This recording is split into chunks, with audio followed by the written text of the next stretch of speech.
Voilà, c'est ma première conférence aussi, et puis bon, je ne m'attendais pas à autant de monde, donc je veux dire, je suis contente du chiffre qu'il y a, mais je me disais dans ma tête, quand j'ai préparé la conférence, que même si j'avais une personne dans la salle, eh bien, je vais la faire quand même ma conférence. Parce que voilà, j'y tiens beaucoup à ce que je fais, et puis je souhaitais avant tout faire passer ce message que vous voyez là sur le diapo qui est sur l'écran. Donc le titre de la conférence c'est « Sois le super-héros que tu es ».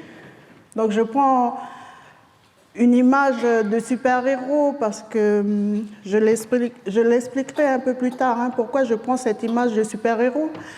Mais je veux dire que...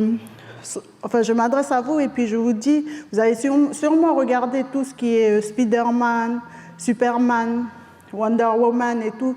Donc c'est dans la conscience collective, en fait. C'est pour ça que je prends cette image-là. Quand je dis sois le super-héros que tu es, donc si je m'adresse aux dames, je dis forcément sois la Wonder Woman que tu es. Et puis voilà, au papa, je vais plutôt dire sois le Superman ou le Spider-Man qui est, voilà, que tu es. Parce que je dis que tu es, je ne dis pas que tu seras. Parce qu'au fond de nous, en fait, on a ce super pouvoir-là. Donc chacun de vous qui est dans la salle, là, vous avez un super pouvoir que vous pouvez, au fait, mettre à jour et puis le partager avec les autres. Donc je l'appelle aussi le potentiel. Voilà. Et victime, arrête d'être une victime, parce que, comme je le disais, on a ce super pouvoir en nous, mais en fait, quelquefois, on ne sait pas qu'on a ce super pouvoir en nous. Et quand on ne sait pas qu'on a ce super pouvoir, ben, forcément, on est une victime. C'est comme ça que je considère les choses. Donc, je vais développer après pour que ce soit plus clair pour vous, mais je tenais déjà à vous présenter, enfin à vous expliquer ce titre que j'ai pris pour la conférence. Voilà. Donc pour poursuivre, je tenais à tout prix à vous à vous donner une explication en fait du développement personnel, parce que c'est le travail en fait que je fais. Soso a dit tout à l'heure que j'étais voilà longtemps dans la politique, mais à un moment donné,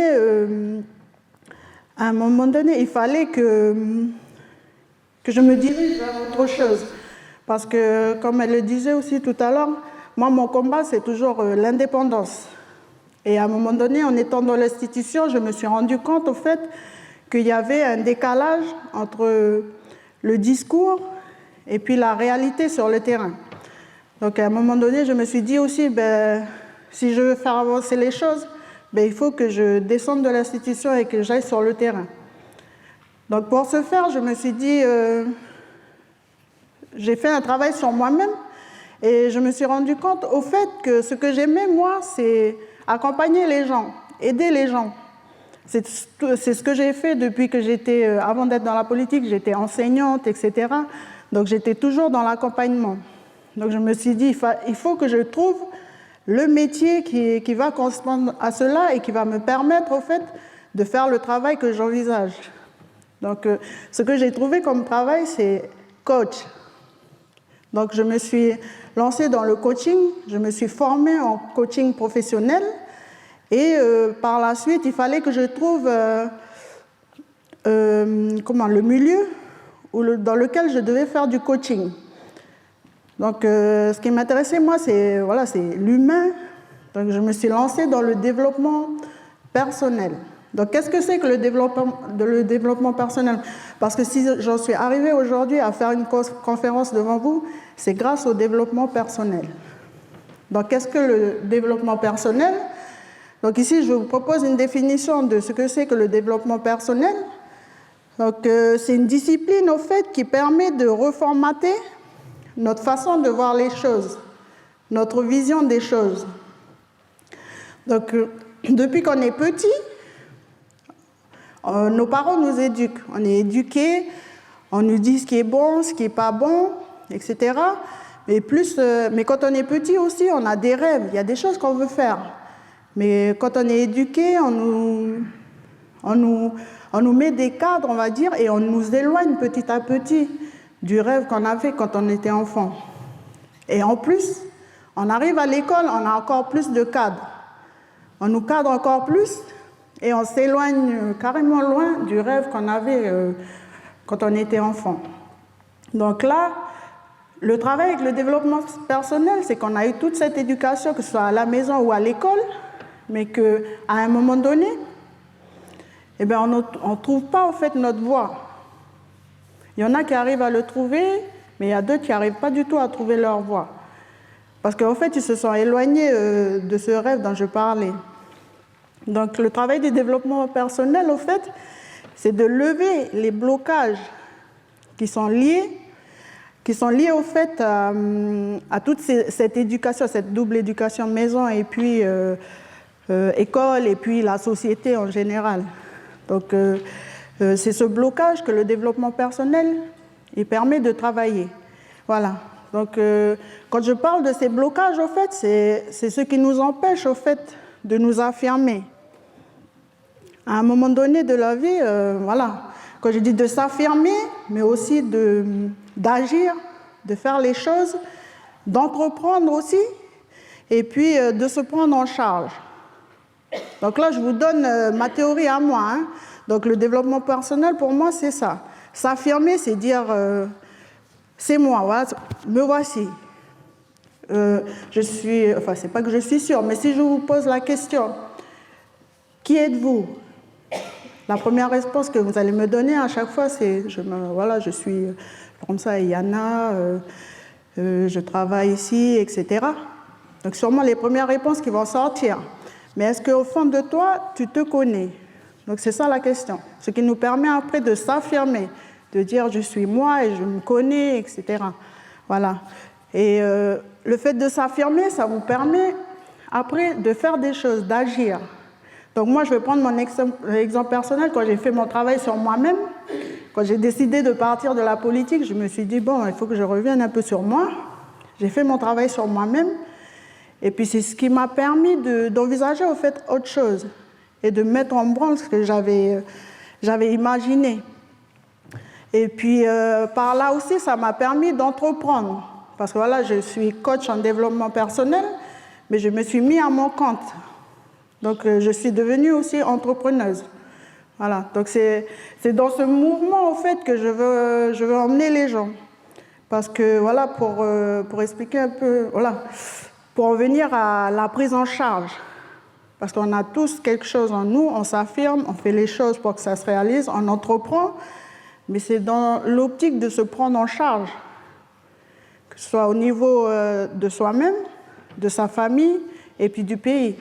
Et puis quand je dis prendre en charge, c'est prendre en charge pécuniairement aussi. Ne pas attendre que l'autre nous donne du travail, etc.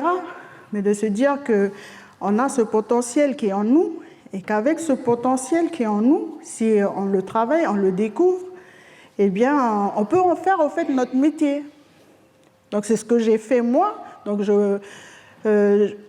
par rapport à mon travail de coach aussi, je me suis focalisée sur l'accompagnement des dames qui souhaitaient monter leur entreprise.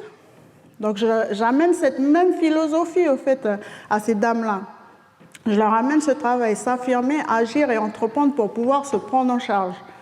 Se prendre en charge, c'est justement, un exemple, c'est être entrepreneuse. Donc voilà. Donc c'est pour vous expliquer un peu la démarche du développement personnel. Voilà.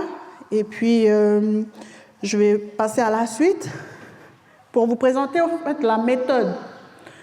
La méthode que j'utilise dans cette conférence précise, parce que c'est ma première conférence, mais également dans les prochaines conférences que je prévois de faire. Donc, c'est 4 choses: pragmatisme, impératif, tutoiement, vouvoiement.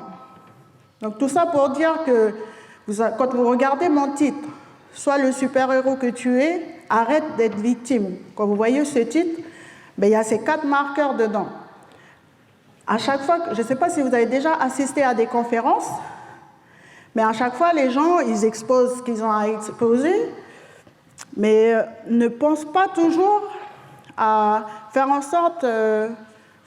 je pense, parce que j'en ai assisté à des conférences, mais il donne juste des trucs généraux, enfin des trucs théoriques, on va dire, mais qui n'incitent pas forcément les gens à agir. Donc moi, j'ai fait le choix d'être pragmatique, c'est que je vous présente quelque chose, mais je veux qu'à la sortie de la conférence, vous sortiez et vous appliquiez des choses que je vous aurais données lors de la conférence. Donc voilà, c'est pour ça que je parle de pragmatisme. Après, impératif, donc je dis soit ton super-héros, soit le super-héros que tu es, arrête d'être une victime. Donc c'est de l'impératif. Donc je fais appel à vous, à votre conscience en fait, à votre conscience ou à votre inconscience. Donc je fais appel à vous pour que vous réagissiez, que vous vous réveillez. Donc je fais exprès d'utiliser l'impératif, des choses qu'on ne ferait pas dans les conférences normales. Hein. Ensuite, tutoiement, vouvoiement. Donc vous allez voir tout le long du diaporama qui va passer là. Je vous tutoie au fait.